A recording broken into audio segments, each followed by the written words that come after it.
अस्सलाम वालेकुम। निशानदही इरफान मलिक। अल्लाह को ऐसा शख्स बहुत अजीज़ होता है जो लोगों के लिए आसानी पैदा करता है। और जब आप किसी चीज़ के रिस्पॉन्सिबल होते हैं या जब आप साहिब इख्तियार होते हैं तो फिर आप पर ये वाजिब हो जाता है कि आप अपने मुखालफिन के लिए भी जो उनकी जायज़ चीज़ें हैं उनके लिए आसानी पैदा करें। जहाँ आज पाकिस्तान और फिर गालिबन दुनिया के मुख्तलिफ़ ममालिक में इमरान ख़ान को मर्द आहिन माना जा रहा है, उन्हें मज़लूम कहा जा रहा है, और मेरे भी यही ख़यालात हैं जो उनके साथ हो रहा है। ये सियासी इंतकाम के सिवा कुछ भी नहीं है कि 3 माह के अंदर 200 मुकदमात उन पर कायम कर दिए गए और उन पर मुख्तलिफ़ किस्म के FIRs काट कर उन्हें मुसलसल मसरूफ़ रखा जा रहा है और अब पाबंद सलासिल कर दिया गया। लेकिन अगर ईमानदारी से तज्ज़िया किया जाए तो मैं जिस नुक्ते पर सबसे ज़्यादा मेरा दिल कहता है कि इमरान ख़ान से अपने दौर हुकूमत में गलती कहाँ हुई, तो हो सकता है ये आपके लिए बात छोटी हो, ये भी मुमकिन है कि आपके लिए ये बात ज़्यादा इमोशनल ना हो या मामूली हो, मगर मुझे ये लगता है कि ख़ान साहब से एक बहुत बड़ी गलती उस वक्त हुई थी जब साबिक़ वज़ीर आज़म नवाज़ शरीफ की वालिदा का इंतकाल हुआ। और वो ज़ाहिर एक बेटा कभी भी मुमकिन नहीं है कि माँ के जनाजे में शिरकत करना ना चाहे, तो वो यहाँ नहीं आ सके। इसलिए नहीं आ सके कि यहाँ की जो फ़िज़ा थी या जो आसानी ख़ान साहब ने पैदा करना थी वो नवाज़ शरीफ के लिए पैदा उन्होंने नहीं की, और मैं ये समझता हूँ कि जानबूझकर पैदा नहीं की। और मुझे ये लगता है कि ये एक ऐसा नुक्ता था कि जहाँ से ख़ान साहब का मुश्किलात का कह लो या रब से नाराज़गी का कह लो एक मामला पैदा हुआ। ये मेरी राय है, आपकी राय कुछ और हो सकती है, आप कुछ मुख्तलिफ सोच सकते हैं। लेकिन वो गम के लम्हे, चाहे आप किसी को फ़िरौन ही क्यों ना मान लें, आप किसी को इंतहाई गुनहगार ही क्यों ना मान लें, लेकिन माँ के जनाजे में शिरकत उसका हर एतबार से बुनियादी और अव्वलीन हकूक़ में से एक है। मगर वो शख्स इसलिए नहीं आ सका कि उसे ये यकीन था कि मैं जाऊँगा तो जनाजे से मुमकिन है पहले ही कैद कर लिया जाऊँ और जनाजा पढ़ा लिए जाने के बाद शायद मुझे पकड़ लिया जाए। तो ये जो आसानी ख़ान साहब ने उनके लिए पैदा करना थी वो नहीं की। मुझे लगता है कि ये बहुत बड़ी गलती थी। अब ख़ान साहब और उनके फ्यूचर के लिए अगर मैं कोई तज्ज़िया करूँ तो मुझे ऐसा लगता है कि उनकी क़ैद के बाद जो उनके दीगर मुक़द्दमात थे उनमें पेश ना होने पर उनकी 8 से 10 ज़मानतें आज मनसूख कर दी गई हैं, और बताया ये जा रहा है कि जो मुजरिम या मुलजिम है वो गैर हाज़िर है, जबकि अदालतें भी ये जानती हैं कि वो गैर हाज़िर क्यों है। और जब कोई मुलजिम जेल में होता है तो उसको जेल से बुलवा कर उसकी हाज़िरी लगवाना फिर अदालतों और का जो इदारा होता है मुताल्लिक़ा उसकी ज़िम्मेदारी होती है। मगर यहाँ ये हुआ कि ख़ान साहब को अदम हाज़िर कहकर जो उनकी ज़मानतें थीं वो मनसूख कर दी गईं। तो जो आगे का प्लान मुझे दिख रहा है वो कुछ ऐसा है कि अगर इस केस से सुप्रीम कोर्ट की जानिब से या इस्लामाबाद हाई कोर्ट की जानिब से ख़ान साहब की जो सज़ा है वो मुअत्तल हो भी जाती है तो दूसरे केस में धर लिया जाए।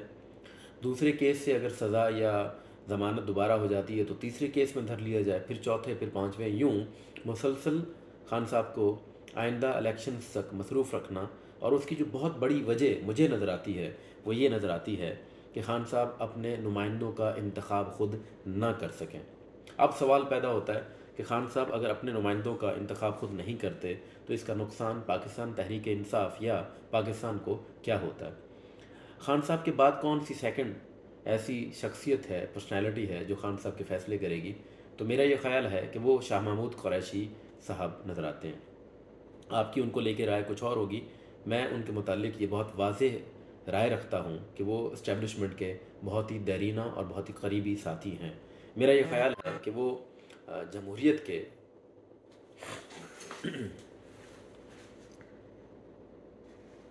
जी माज़रत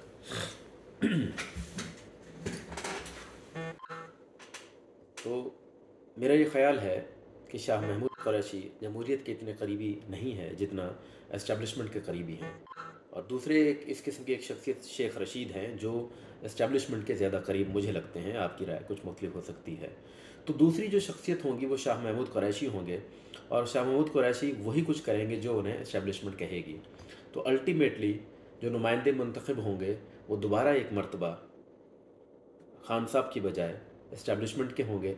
अब अगर आइंदा इलेक्शन में वो जो हाइप आज क्रिएट है खान साहब के नाम की बुनियाद पर, खान साहब की पार्टी की बुनियाद पर, उनकी कुर्बानियों या इस वक्त जो उन पर जुल्म सितम के पहाड़ तोड़े जा रहे हैं उनकी बुनियाद पर, जो पहाड़ जो जो जो एक हाइप बनी है, जो एक वाइब क्रिएट हुई है, उसका फ़ायदा दोबारा जाकर इस्टेब्लिशमेंट को होगा। और वह इस तरीके से होगा कि नाम तो पाकिस्तान तहरीक इंसाफ का होगा, लेकिन जीत इस्टेब्लिशमेंट की होगी।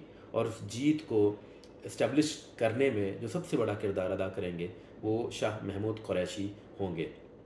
अगर किसी को ये लगता है कि शाह महमूद कुरैशी इस्टेब्लिशमेंट के बंदे नहीं हैं और वो कोई जमहूरी इंसान है, तो आप मुझे बताइए कि नुमाइंदों के इंतखाब में खान साहब की मौजूदगी में शाह महमूद कुरैशी को कितना हक़ और कितना इख्तियार दिया गया।